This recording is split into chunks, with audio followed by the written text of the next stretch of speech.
Have you ever felt that silence? That deafening quiet where the voice of God used to be? You pray, but your words feel like they're hitting a brass ceiling. You worship, but the fire in your heart feels like dying embers. You remember a time when His presence was so thick, so tangible. But now there's a distance, a coldness.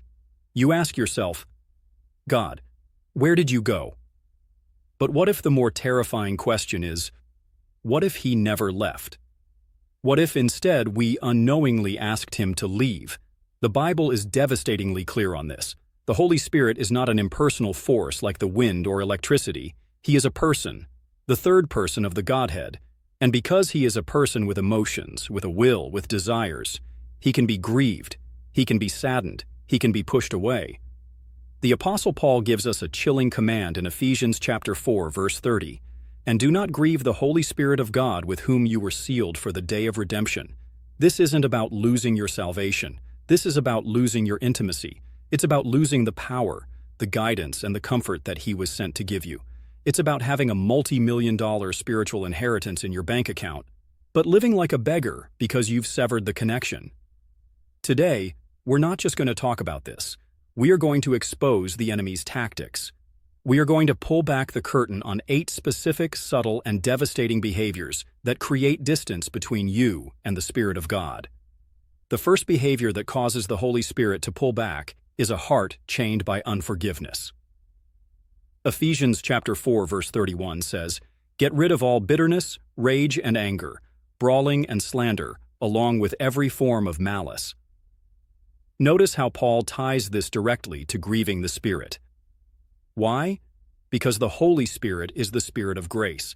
His very nature is to apply the forgiveness of the cross to our hearts.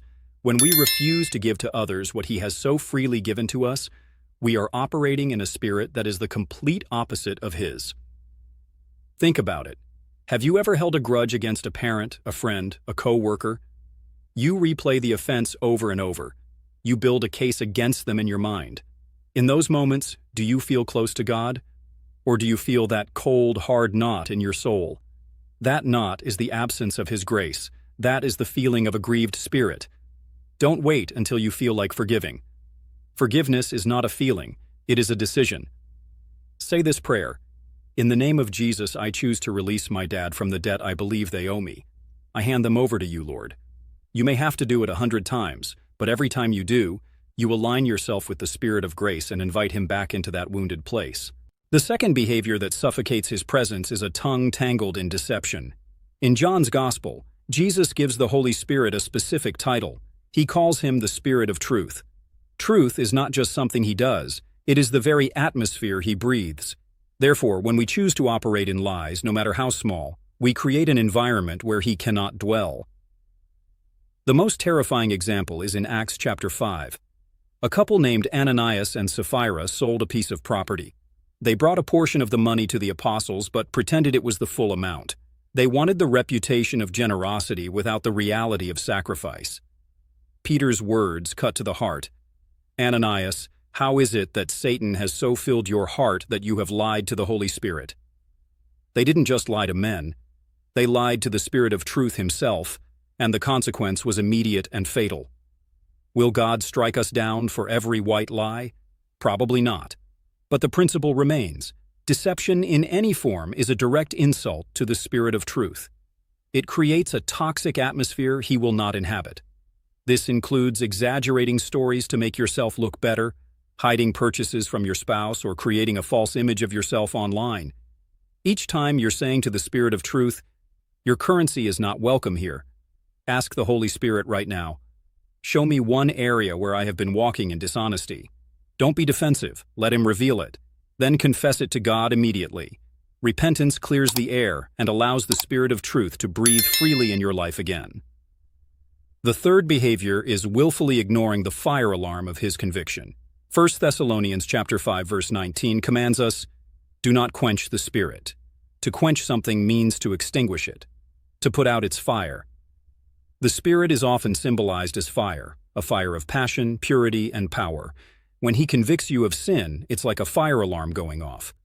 Quenching the Spirit is when you hear that alarm, you know it's real, and you deliberately shut it off and go back to sleep in the burning building.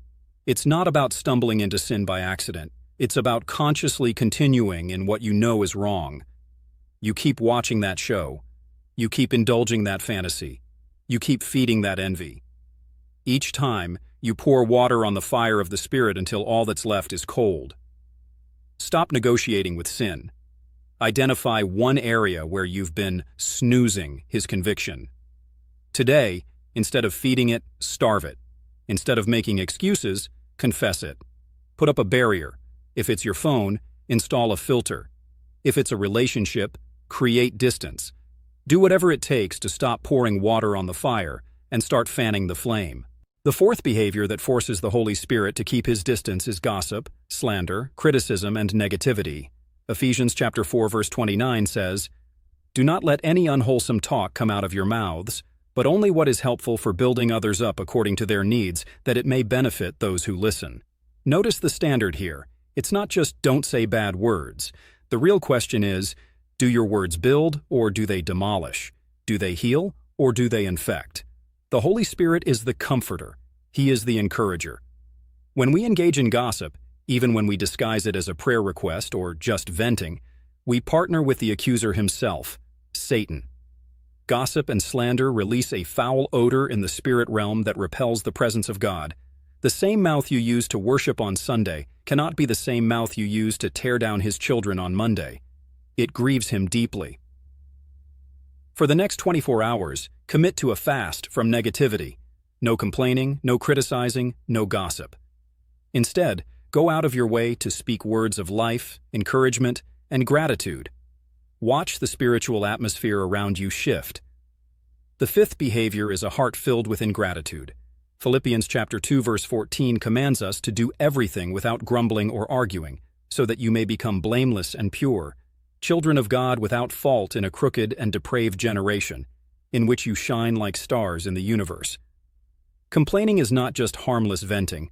It's a declaration that God's provision is not enough, that His plan is flawed, that He is not a good father. Think of Israel in the wilderness. God split the Red Sea. He sent manna from heaven. He delivered them from slavery. Yet they grumbled. They complained about food, about water, even wishing to return to Egypt. Their constant complaints revealed unbelief, and it deeply grieved God. How often do we do the same? We have food, shelter, salvation, yet we complain about traffic, weather, or Wi-Fi. Ingratitude blinds us to oceans of blessings because we fixate on a leaky faucet. Weaponize gratitude. Tonight, write down 5 specific things you're thankful for. Do it tomorrow. Do it the next day. Gratitude retrains your mind and creates a throne of praise where the Holy Spirit is delighted to dwell. The sixth behavior that pushes the Holy Spirit away is neglecting time with Him. James chapter 4 verse 8 says, "Draw near to God, and He will draw near to you." But notice, it starts with us. If we continually ignore Him, if we drown out His whispers with endless distractions, we choke the very relationship that sustains us. Think of a friendship. If you never call, never show up, never listen, does that friendship grow, or does it fade? The same is true with the Spirit. He's always ready, but when we choose Netflix, scrolling, or even busyness over Him, we push Him to the margins. Look at Mary and Martha in Luke chapter 10. Martha was distracted with serving, but Mary sat at Jesus' feet.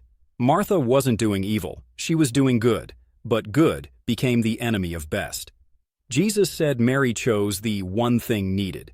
That one thing is intimacy. Create a sacred daily appointment with God. Guard it like your life depends on it, because it does. Even 15 minutes of undistracted prayer and word can reignite intimacy. The seventh behavior is pride, the silent killer of spiritual intimacy. Proverbs chapter 16 verse 18 warns, "Pride goes before destruction, a haughty spirit before a fall." Pride says, "I don't need help. I don't need correction. I don't need God." Nothing pushes away the Spirit faster. Lucifer himself is the tragic picture. Once glorious, he exalted himself, saying, "I will ascend. I will make myself like the Most High." Isaiah chapter 14 verse 14. Pride transformed him into Satan. Pride is not just dangerous, it is demonic. But James chapter 4 verse 6 declares, God opposes the proud but gives grace to the humble. Pride causes God to resist you. Humility attracts him like a magnet. Practice radical humility. Admit your weakness to someone you trust. Ask for prayer. When God convicts you, don't excuse it. Repent quickly. Humility is the doorway through which the Spirit rushes in. The eighth behavior that pushes the Holy Spirit away is willful rebellion. Hebrews chapter 10 verse 26 warns, if we deliberately keep on sinning after we have received the knowledge of the truth, no sacrifice for sins is left. This isn't weakness, it's refusal. Rebellion is when God says, turn left, and we say, no, I'm going right. Think of King Saul. God gave him clear instructions, but Saul chose partial obedience. He excused it, blamed others, and refused to repent. The result? The Spirit of the Lord departed from Saul, 1 Samuel chapter 16 verse 14. Not because God abandoned him, but because Saul hardened his heart. Rebellion builds a wall until you can no longer hear his whisper. But repentance tears it down in a moment. Search your heart. Where have you been resisting God? A habit? A relationship? A decision? Lay it down, repent fully, and watch his presence flood back in. Now, let's put this into a blueprint for your walk. Day 1, release unforgiveness. Day 2, confess deception. Day 3, obey conviction. Day 4, purify your words. Day 5, cultivate gratitude. Day 6, guard intimacy. Day 7, walk in humility. Day 8, repent of rebellion. If you walk this 8-day journey, you'll feel his presence return. The fire will reignite. Now let's pray. Holy Spirit, we confess that we have grieved you. We've ignored your whispers, chosen pride, and resisted your leading. But today we repent. We choose forgiveness, honesty, obedience, gratitude, humility, intimacy, and surrender. Come and breathe fresh fire into our hearts. Restore joy, restore power, restore intimacy. In Jesus' name, amen.